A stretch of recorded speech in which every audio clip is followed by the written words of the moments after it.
Olá, no Alesp em Pauta de hoje nós vamos falar sobre as ações do Legislativo Paulista em proteção de bebês e crianças no estado de São Paulo. Para essa conversa eu recebo a deputada Paula, da bancada feminista. Seja bem-vinda, deputada. Muito obrigada, é um prazer imenso estar aqui na Alesp em Pauta, agradeço o convite. Eu que agradeço por ter aceito e também agradeço a participação de Elis Teixeira, que faz parte do Acolher e Cuidar, que é o coletivo de doulas. É doula, é mãe também, seja bem-vinda. Muito obrigada, é um prazer estar aqui hoje. Eu que agradeço. Bom, deputada, para começar, vamos falar um pouquinho das iniciativas que a Alesp tem, até no cuidado, porque quando a gente pensa no bebê, a gente pensa um pouquinho antes, ali na gestação, né? E também a amamentação, o quanto é importante. Bom, acho que a primeira coisa importante de dizer é que muita gente já sabe, mas eu tenho uma bebê de 6 meses, a Flora. Eu voltei recentemente da licença maternidade, que eu tive aqui na Assembleia Legislativa. E essa experiência, tanto da gestação quanto da maternidade recente, mudaram muito a minha forma de fazer política e o meu olhar para a política. Então, nós temos pensado, já desde a minha gestação, no nosso mandato, uma série de iniciativas políticas que o Estado precisaria ter e não tem no acolhimento de gestantes, de bebês e de seus cuidadores. E por que eu digo isso? Porque a gestação é um processo muito importante. Mas depois da gestação, quando um bebê nasce com ele toda uma família, toda uma rede, ou como a gente costuma dizer, né, Elis, toda uma aldeia que precisa nascer junto para criar e para cuidar de uma criança. E o Estado precisa ser parte dessa aldeia. Não é possível pensar em uma maternidade, uma paternidade, uma parentalidade integral se não tiver políticas públicas que garantam isso. Então, algumas iniciativas políticas, nós protocolamos uma série de projetos de lei, um deles que eu acho que é o mais importante, foi aprovado agora, a gente pode falar um pouco sobre ele, foi aprovado no fim do primeiro semestre, que é o projeto de lei 1302 de 2023, de nossa autoria, e do deputado Luiz Fernando Teixeira, que cria espaços de amamentação e de troca de fraldário nos prédios públicos de todo o estado de São Paulo. Quando a gente pensa nessa necessidade, para mim foi muito impressionante, porque gestante, eu procurei o presidente da Casa, André do Prado, e falei, André, não tem um espaço adequado de fraldário nessa Casa Legislativa. Essa é a casa do povo. Tem órgãos públicos aqui dentro, por exemplo, um poupa-tempo, e eu mesma vi, ninguém me contou, crianças sendo trocadas nas cadeiras ali de espera do poupa-tempo. Falei, precisa ter um fraldário aqui. E a gente se articulou, se organizou e conquistou um fraldário aqui na Alesp, para que fosse de utilização de todas as pessoas que frequentam essa Casa Legislativa, inclusive com fraldas disponíveis, lenço umedecido disponível, água, micro-ondas, enfim. Então isso é um espaço muito importante, que foi uma conquista que a gente teve a partir da minha gestação. Mas também esse projeto de lei, que a gente espera que vire lei, só precisa da sanção do governador, é um projeto de lei que permite a circulação pela cidade também de bebês e dos seus cuidadores. E eu digo isso, Pri, porque depois que eu tive filho, eu fiquei pensando na dificuldade, você também é mãe, Elis também é mãe, de frequentar qualquer espaço justamente pela ausência de fraldário. Eu sou uma pessoa que amamento a minha filha em qualquer lugar, mas eu sei que muitas pessoas não amamentam seus filhos em qualquer lugar. Porque tem vergonha, por questões religiosas, enfim, por muitas questões. Então, pela ofensiva contra a amamentação que existe, então quando a gente amamenta em público, é simplesmente porque nossos filhos precisam ser amamentados, alimentados. Não é por nenhuma outra razão, não é porque eu quero me exibir.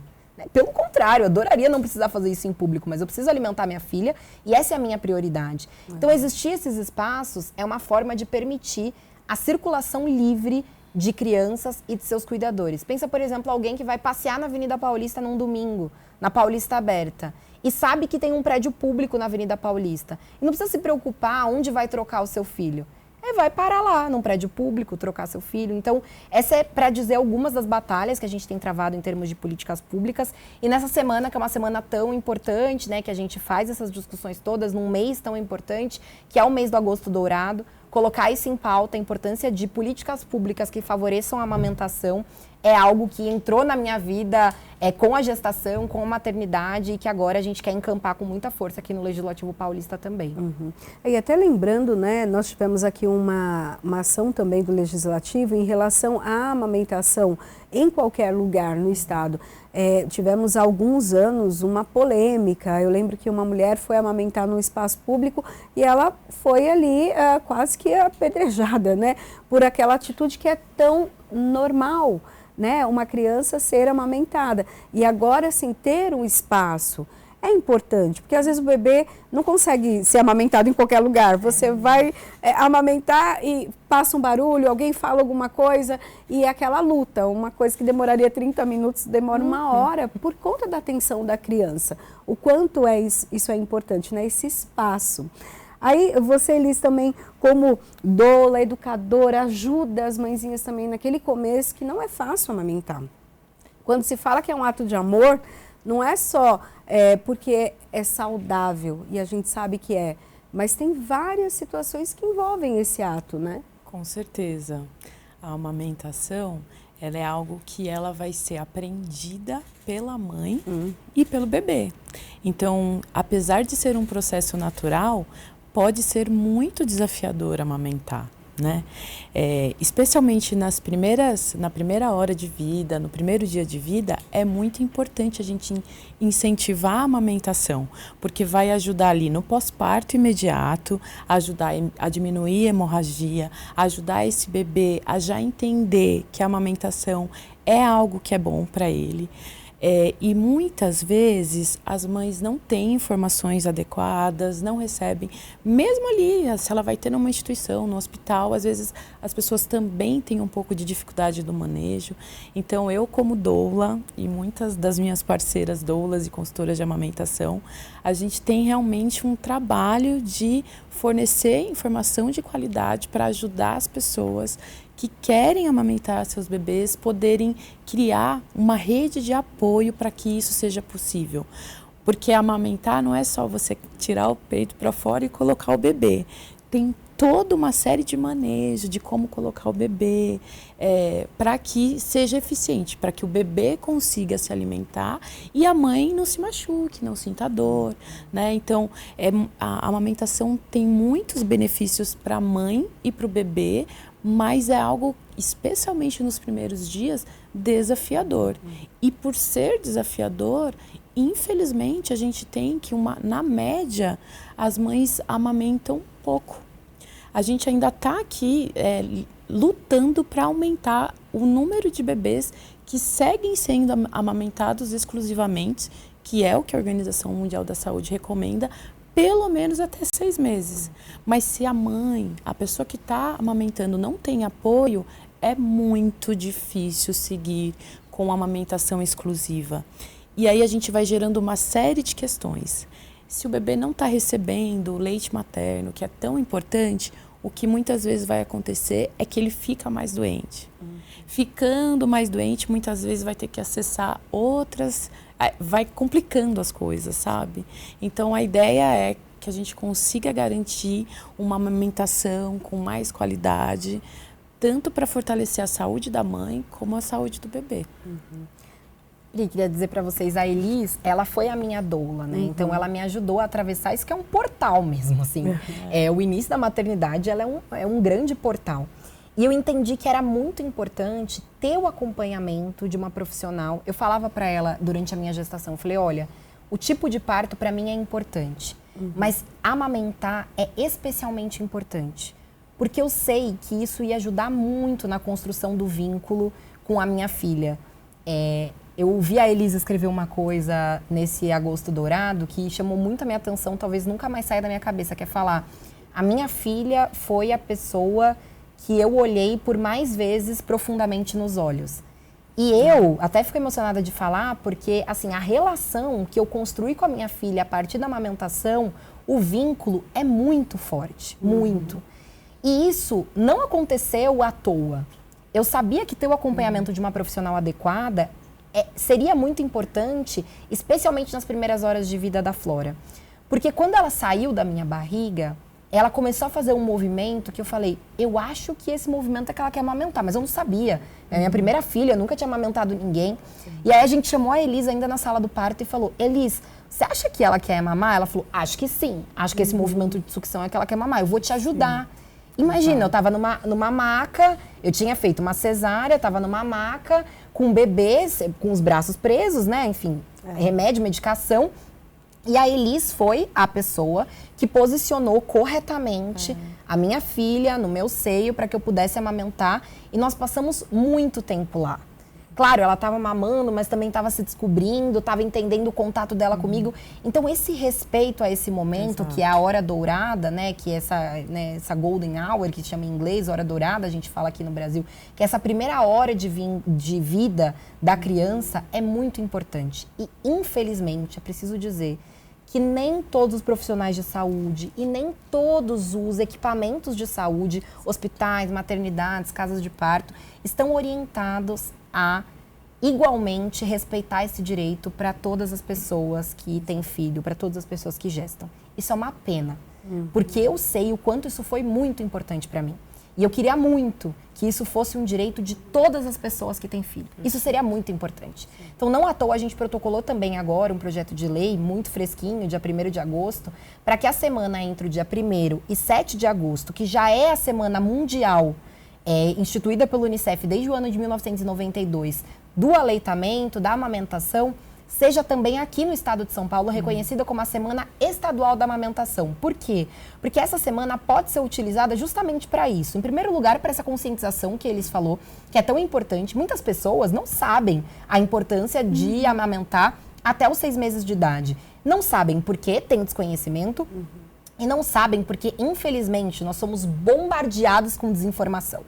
O leite materno é fraco, o leite não sustenta, seu filho está chorando nas primeiras horas de vida, nos primeiros dias de vida, não porque ele está aprendendo esse mundo com luz, com som, com gente, saiu de um quentinho aqui, de um escurinho, da aguinha, e está tendo que aprender a respirar, a dormir, a mamar, é muita coisa. A criança está chorando por isso, mas não. Sua criança está chorando por fome, porque seu leite é fraco. Olha essa fórmula aqui de leite materno. Olha essa bomba da industrialização. Isso aqui é muito melhor do que o seu leite. Isso é uma mentira, né, Elis? O leite é o melhor alimento que o bebê pode ter. É o alimento mais completo que o bebê pode ter. E isso que a Paula falou é muito importante. O bebê, quando ele nasce, as primeiras, especialmente o primeiro dia ali, o bebê nasce com uma reservinha de gordura. A ideia é o quê? Nesse primeiro momento, ele vai aprender que tem que mamar para ter o alimento mais completo que existe. Só que precisa de tempo, de paciência, de alguém para te ajudar a orientar. Quem nunca amamentou na vida pode sentir várias sensações um pouco difíceis de lidar. Dor, né? Exatamente. Sim. Só que quando a gente tem informação, então, às vezes a gente fala assim, o que você precisa para amamentar? Será que na gestação eu preciso fazer várias coisas para amamentar? Na gestação você precisa se informar. Você precisa, por exemplo, saber que no primeiro, segundo dia de vida, você não vai ter leite em abundância. Como a Paula falou, o bebê vai chorar e não é de fome, é de todo o restante, né? Entender que seu leite vai descer dias depois e o que vai acontecer com a sua mama, porque vai ficar diferente. E aí, se você não sabe, você pode, meu Deus, tem alguma coisa errada acontecendo comigo. E não, então a ideia é, durante a gestação, se informar para buscar as melhores, se informar para poder, no momento que o bebê chegar, entender que tá tudo bem, que muitas coisas que vocês ouvem, a gente ouve que o leite é fraco, que você não tem leite, o bebê tá chorando de fome, não é bem assim, né? E depois a gente conseguir ter um apoio. Para a gente conseguir amamentar, a gente precisa de rede de apoio. Como a Paula falou, um bebê não é só para uma mãe, não é só para uma mãe, um pai, para 2 mães. Um bebê é para ser cuidado por uma comunidade. Então, tem muitas pessoas que podem estar próximo dessa família para poder ajudar essa amamentação a acontecer. E às vezes não é que a família vai lá dar leite para o bebê, não é isso. Mas a família, por exemplo, ou uma rede de apoio, pode ajudar com o restante das questões da vida para que essa mãe possa amamentar. Então, às vezes, vai ter que fazer comida, limpar a casa, para que quem está amamentando possa só amamentar e cuidar do bebê nesses primeiros momentos que são realmente muito desafiadores. Principalmente ali no comecinho, a deputada falou de uma cesárea, né? Exato. Tem os cuidados são redobrados, é uma cirurgia, né? Então, se não tiver realmente uma rede de apoio ali, complica. Exatamente. Com Exatamente. certeza. E aí eu acho que vem qual é o nosso papel como Estado e o papel das políticas públicas. Porque a conscientização, eu acho que é o número 1. Sim. Porque nós, quando gestamos, precisamos estar munidos dessa informação para cobrar o poder público, para cobrar os hospitais, as pessoas que nos atendem a isso. Mas também tem um segundo passo que é o poder público precisa garantir profissionais especializados e atendimento adequado nos hospitais, nas maternidades, na casa de parto. Não adianta nada eu, que acabei de parir uma criança, tá num hospital e dizer, olha, eu acho que o meu leite é bom, na verdade. Eu acho que eu tô só no primeiro dia.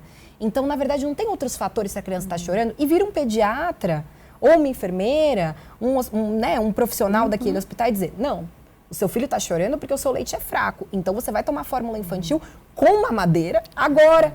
Sim. E aí, essa mãe que depois quer amamentar, vai ter muito mais trabalho para reverter uma confusão de bico, para fazer o filho se adaptar ao leite, tudo isso. E ainda na cabeça dela vai estar pensando, poxa, meu leite é fraco, eu falhei, eu não consegui. A culpa. Então, a culpa é muito forte. Então, eu acho que, assim, o nosso papel, o papel das políticas públicas é garantir, em primeiro lugar, a conscientização das pessoas que gestam, mas em segundo lugar, a formação, a capacitação adequada dos profissionais responsáveis por atender essas pessoas, bebês, gestantes, puérperas, nos hospitais e equipamentos de saúde. Assim. Então, essa semana, esse mês do Agosto Dourado, são momentos importantíssimos e eu friso isso de que a gente precisa garantir que profissionais como Elis, profissionais doulas, consultoras de amamentação, enfermeiras obstétricas estejam disponíveis no Sistema Único de Saúde e o Estado de São Paulo aqui como um estado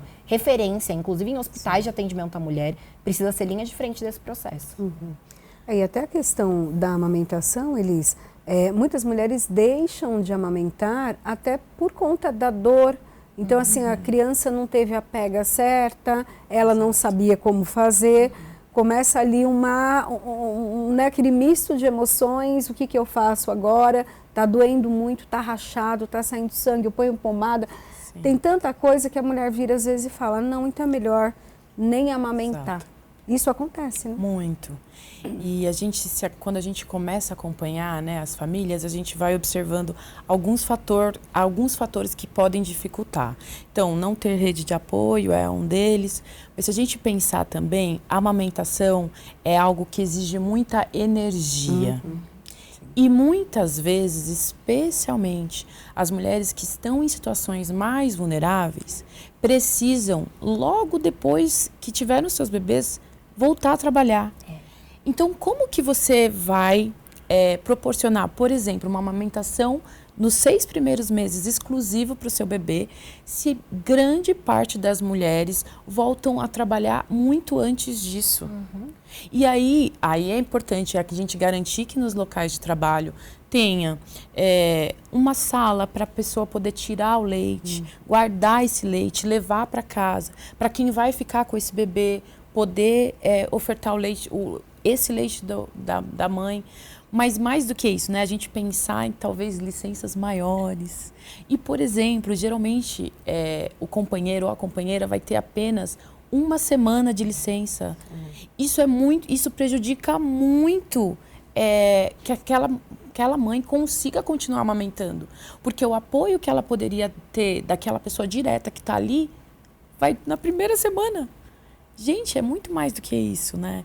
Então, acho que a gente eu acho que a gente tem avançado, acho que tem rolado uma conscientização, mas a gente precisa muito mais, né? Então, garantir licenças maternidades mais extensas, garantir que os companheiros, as companheiras possam também ter mais tempo para poder auxiliar, especialmente nesses primeiros meses, e garantir que nos espaços de trabalho tenha o fraldário, tenha a sala de amamentação, para que esses bebês continuem sendo amamentados, mesmo depois que essa mulher volte a trabalhar. Né? E, deputada, também é um direito de todas, né? Porque às vezes a gente vê nos shoppings, por exemplo, já tem o fraldário, tem aquele espaço família. Mas nem sempre uma mulher ali em uma situação mais vulnerável se sente à vontade, às vezes, de passear num shopping, de estar com seu bebê num shopping. Então, mas é um direito de todas, de entrar no lugar, de ter ali a fraldinha, o lencinho umedecido, o espaço para troca, uma cadeira confortável para se sentar, não é? Para mim, você pegou num ponto-chave. Quando a gente fala sobre a necessidade, né, e por isso nós lutamos muito pela aprovação desse projeto de lei, eu fico muito feliz que ele tenha sido aprovado com unanimidade, porque a gente sabe que essa é uma casa que é muito plural, que é muito diversa e tem muitos interesses conflitantes, mas esse era um interesse comum de todos os parlamentares aqui e todo mundo aprovou com unanimidade esse projeto que nós apresentamos e eu fiquei muito feliz com isso. Por quê? Quando a gente pensa na necessidade de ter espaços como esses em prédio público e não em privados, em prédios privados, nós estamos dizendo que as famílias, então os bebês, seus cuidadores, cuidadoras, podem e devem ocupar o espaço público. Eu brinco que depois que eu tive filho, eu entendi porque tanta gente com criança passeia em shopping. Porque realmente é confortável. Tem um espaço família, o fraldário não está só no banheiro feminino. Então, por exemplo, os pais podem trocar seus filhos, suas crianças. Tem um espaço de amamentação, tem espaço ali para esquentar comida. Por que a gente não pode ter espaços como esse em locais públicos? Porque um parque não pode ter essa estrutura. Porque o lugar que me cabe só é um espaço como um shopping, que inclusive tem estímulos muito negativos para a criança, para um bebê. A Flora, a primeira vez que a levei no shopping, ela chegou em casa assim, alucinada, não queria dormir de jeito nenhum, ela estava toda ligadona. O que é muito diferente de quando ela passeia num parque, quando ela passeia numa praça. Então a gente precisa garantir esse tipo de estrutura, como existem nos shoppings, em locais públicos. Pode parecer que essa é uma utopia, sabe, Pri? Mas realmente essa é uma necessidade para garantir a circulação de crianças, de bebês e de seus cuidadores. Muitas das minhas amigas que tiveram filho comigo ou que são mães numa época parecida falam, muitas vezes eu penso que vai me dar tanto trabalho sair de casa que eu prefiro ficar em casa. E cada vez que eu escuto isso, eu fico muito triste. Sim. Porque não é correto relegar o único espaço à nossa casa, porque é o espaço de conforto. A gente precisa dar condições para ocupar o espaço público e eu acho que política pública é fundamental para isso. Então, para mim, você tocou num ponto-chave. Assim. Se espaços privados têm essa estrutura, a gente precisa garantir que o espaço público também tenha, porque isso é uma demanda para a livre circulação na cidade de bebês e de seus cuidadores e cuidadoras. Perfeito. Esse espaço também pode ser usado até como uma forma educativa, porque se as pessoas... precisa de um funcionário ali naquele lugar. Alguém poder ajudar também, porque às vezes vai estar lá uma mãezinha que não vai saber amamentar. Ela está com dificuldade, a criança está chorando, ela está sem paciência também, né? E ter alguém... Porque às vezes ela não tem essa rede. Não tem a mãe perto, não tem uma sogra, não tem alguém para ajudar.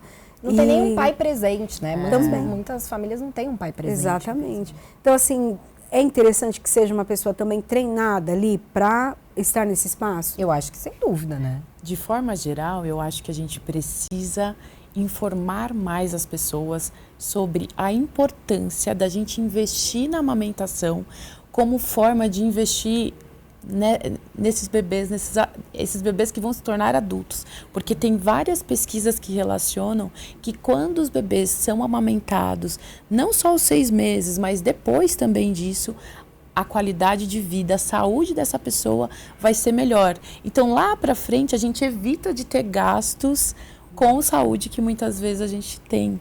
Então, é muito importante que a gente leve a conscientização dos benefícios da amamentação para a mãe, para o bebê, para todo mundo. Então, se a gente puder ter mais lugares com profissionais que possam fornecer essas informações, que possam auxiliar pessoas que estão amamentando a como podem amamentar mais e melhor, com certeza a gente vai estar proporcionando um futuro melhor para todos nós. Né?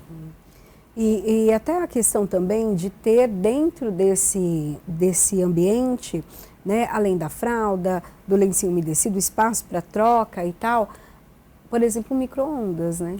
Porque chega um período que a criança também já passou da amamentação e começa ali a papinha e você Você vai dar gelado? Como que vai ficar, não é, deputada? E até mesmo a água, né? Então, às vezes, precisa esquentar a água e tal. Esses espaços, a gente fez essa luta aqui no fraldário da Lesp para que fosse mesmo um espaço equipado, assim, com água, com micro-ondas, com outras formas, né, de equipamento para possibilitar a alimentação. E eu acho que você entrou também num ponto importante, quando a gente fala de amamentação, que é o tempo. Eles falou muito bem. A Organização Mundial de Saúde recomenda que as crianças sejam amamentadas exclusivamente até os 6 meses de idade. Mas também até os 2 anos é importante que a amamentação seja mantida. A Flora começou agora a comer outros alimentos, né? E o nome do que ela está passando é introdução alimentar. Não é outra coisa, é uma introdução. Ela, nesse momento, mais brinca com os alimentos, né? Brinca, descobre a textura, o sabor, gosta, não gosta. Mas é mais uma interação com o alimento do que efetivamente uma alimentação mesmo, por assim dizer. A maior parte da energia dela até o primeiro ano de vida é uma energia que vai vir ainda do meu leite, né? Então, é necessário também a garantia de espaço ou de formas de continuar, de fazer com que essas crianças sigam sendo alimentadas por meio do leite, que é tão importante. Então, isso eu acho que é um ponto crucial, né? Sim. A combinação desses momentos também de vida de um bebê, mas a garantia da alimentação, da amamentação, para aquelas que desejam, óbvio, mas também da conscientização da amamentação até os 2 anos. É isso, esse ponto é muito fundamental, porque a gente sabe desses benefícios exatamente. Depois dos 6 meses, o bebê começa a comer, mas a principal fonte dos nutrientes ainda vai ser o leite materno. E quando a gente está pensando em crianças que vão ser amamentadas aí até os 2 anos, a gente precisa também conscientizar as pessoas, porque daí rola uma outra coisa. Um preconceito das pessoas verem um bebê maior mamando. Andando e mamando. E falar coisas absurdas. Eu amamentei a minha filha por mais de 2 anos e eu vi olhares, especialmente quando ela já estava um pouco maior, horríveis. Então, eu continuei firme e forte porque eu sabia da importância e até hoje a minha filha é muito saudável e eu tenho certeza que tem a ver com a amamentação. Mas a grande maioria das pessoas ainda não sabem disso. Acham que o bebê tem que mamar só ali os primeiros meses mesmo e tá bom, quando a gente percebe que não. Já existem muitas pesquisas que relacionam uma amamentação prolongada a uma qualidade de vida muito melhor. Então, a gente precisa levar essa informação para mais pessoas, para que mais bebês sejam amamentados para além dos 6 meses, para que se torne mais ser comum a gente ver os bebês maiores sendo amamentados, sem a gente ficar recebendo olhares de reprovação, sabe? E é a educação, né? Falar sobre o assunto é que vai quebrar esses preconceitos, né? De olhar, então, uma criança um pouquinho maior e ter aí um desconforto, né? Isso. É complicado. A deputada falou, né, que a fonte de energia, mesmo com a introdução alimentar, é ali do leite da mãe. Tem uma questão também da alimentação da mãe. Também é uma preocupação em relação a isso, porque não existe leite fraco ou forte. Mas e se essa mãezinha não está ali, essa mãe, né? Porque às vezes a gente fala mãezinha de uma forma carinhosa, mas já se falou também que ela é uma mãe, ela é forte. Mas essa questão da alimentação dela também, tem a ver, não tem? Como que essa mãe tem que se alimentar? É muito importante que a mãe tenha uma alimentação balanceada, com certeza. O mais diversificada possível, né? Mas a gente sabe também que o corpo tem uma inteligência tão incrível que mesmo se você não tem uma alimentação tão boa, o seu corpo vai fazer com que o melhor vá para o seu leite. Então, se hidratar muito bem e se alimentar muito bem vai ser ótimo para você produzir bastante leite. Mas mesmo as mulheres, e isso é importante a gente falar aqui, que em situações mais precárias, muitas vezes, mesmo a mãe não se alimentando bem, é o leite materno que faz com que esse bebê sobreviva e fique bem, sabe? Então, com certeza, é importantíssimo a gente garantir uma boa alimentação para a mãe, para que ela possa produzir bastante leite, mas o nosso organismo é tão incrível que o melhor que tiver, ele vai levar para o bebê. Mas é importante a gente garantir mesmo, né? Há pouco tempo nós gravamos até um programa falando sobre a doação do leite materno, né? E a nossa entrevistada à época falou que uma gota de leite materno pode salvar uma criança na UTI. Então, para ver o quanto é poderoso, né, esse leite. E que não é, às vezes, uma latinha ali, quando começam a até forçar, às vezes, as mães, né, a colocar já um leite, a introduzir um leite artificial, é um absurdo, né, o preço. Sim. E a gente sabe que a mãe não tem essa, não tem leite fraco, é o leite que a criança precisa. Quando o bebê está sendo alimentado com leite, né, da mãe, não é só os nutrientes que estão indo ali. A amamentação fortalece a imunidade daquele bebê. Então, não tem nada, nenhuma lata de leite de fórmula que vai poder suprir isso, né? Além disso, quando a mãe amamenta, também ela se previne, ajuda a prevenir câncer de mama e câncer de ovário na mãe. Então, é bom para todo mundo, só traz benefícios. Mas para que a gente consiga ter esses benefícios, é muito importante que toda a sociedade esteja envolvida em garantir, proteger a amamentação, né? Esse ano, a semana de amamentação tem até um tema que é garantir a amamentação em qualquer contexto, em todas as situações. Então, independente do contexto que a gente está, como que a gente pode fortalecer, né? Então, às vezes, das mães mais vulneráveis, das mães que não gestam, mas que é possível amamentar com apoio adequado, né? Então, é muito importante a gente pensar em educação, em conscientização, em fortalecimento, em rede de apoio, porque quando a gente tem uma sociedade que amamenta, toda essa sociedade se fortalece. Pri, eu queria insistir nesse tema que a Elis trouxe, porque eu conheço muitas mães que sentiram muita culpa por não conseguir amamentar seus filhos. Muita culpa. Ou porque já desde o hospital colocaram fórmula, isso que eu falei com mamadeira, e aí teve confusão de bico. Ou porque o bebê chorava muito e eu via que o leite era fraco e aí teve que introduzir a fórmula, porque o próprio pediatra na primeira semana de vida disse: seu filho não está ganhando peso, se o seu filho não está ganhando peso, você vai matar seu filho tentando amamentá-lo? Dá o leite para ele, dá a fórmula para ele. Ou porque sentiu muita dor, muita dificuldade, febre, a gente falou, né, pouco sobre isso, assim, mas assim, a mastite, eu lembro da Elis me falar, você tem que aprender a identificar se você tá ou não com mastite. Então, a dor, ela pode acontecer, mas dor não é normal. Então, assim, mesmo dentro do hospital, eu tive a oportunidade de fazer um laser que me ajudou na cicatrização das feridas. Muitas pessoas não têm acesso a isso, imagina, assim. Então, nem a profissional, nem ao laser, nem a pomadas que auxiliam. Então, eu conheço muita gente, com a ampliação desse debate sobre a importância da amamentação, que sentiram muita culpa por não conseguir amamentar. E quase que dizem, vocês estão dizendo então que eu sou menos mãe porque eu não consegui amamentar meu filho? E não é nada disso. E muitas vezes, eu não sei quantos por cento, eu diria que quase 100% das vezes, a responsabilidade de não conseguir amamentar não é dessa mãe, mas é da ausência dessa rede que a gente está falando de apoio. Eu me lembro, eu escolhi amamentar minha filha em livre demanda, então eu não amamentava só ela de 3 em 3 horas.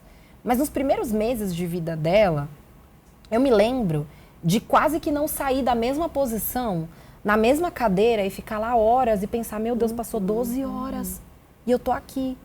Porque a demanda de amamentação era muito grande. E se eu não tivesse meu companheiro lá enchendo água para mim o tempo todo, se eu não tivesse os meus amigos que por os primeiros 40 dias de vida da minha filha garantiram alimentação todos os dias na minha casa, para mim, para o meu companheiro. Se eu não tivesse a minha mãe indo lá e colocando as roupas para lavar, tudo isso, essa rede toda, talvez eu tivesse desistido. Porque por mais que eu não tenha sentido tanta dor, meu seio não tivesse ficado tão inflamado, enfim, coisas que outras pessoas passam, eu senti uma demanda muito grande. E por muitas vezes eu pensei, eu vou desistir. Porque quando eu já tinha passado 12 horas amamentando a minha filha, depois, na madrugada, eu passava não sei quantas mais. E lá, muito tempo, sozinha. Eu só me lembro daquele sentimento que era tudo escuro. Meu companheiro dormindo, a minha filha acordada, eu caindo assim em cima dela, tentando amamentar. Toda essa cena na minha cabeça, assim, Então, a rede de apoio, ela é muito importante, muito. Porque se meu companheiro não tivesse acordado nas madrugadas para colocar o travesseiro no posicionamento correto, talvez eu sentisse muita dor, muita dificuldade. Se eu não tivesse gente me dizendo, vai lá, siga em frente. Então, assim, também deixar um recado para essas mães que não conseguiram amamentar, que o que a gente está dizendo aqui, nem de longe vocês são menos mães por não terem conseguido, por terem dito que o seu leite é fraco, por terem introduzido fórmula no seu filho sem a sua vontade. Não, o que a gente quer é dizer, seria fundamental que todas as pessoas tivessem igualdade de oportunidade se quiserem amamentar. Que possam ter acesso aos profissionais adequados, ao cuidado adequado, à rede de apoio necessária. E nisso eu insisto, o Estado precisa ser rede de apoio. E isso começa desde a primeira hora de vida da criança.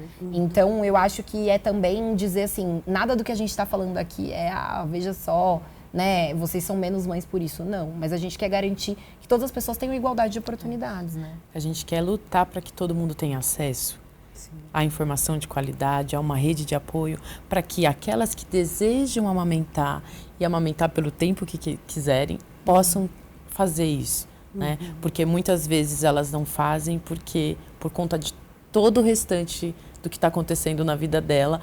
Quando a gente pensa que aquela mulher que acabou de parir ali, está com um bebê novo, é tanta mudança que acontece, a gente leva um tempo para a gente se reconhecer novamente, para a gente entender o nosso papel depois que a gente vira mãe. São muitas coisas e ainda a gente tem que lidar com os desafios, com dor ao amamentar, com leite, sabe? São tantas questões. Então, a gente quer lutar, a gente luta, né, para que todo mundo que deseja possa amamentar.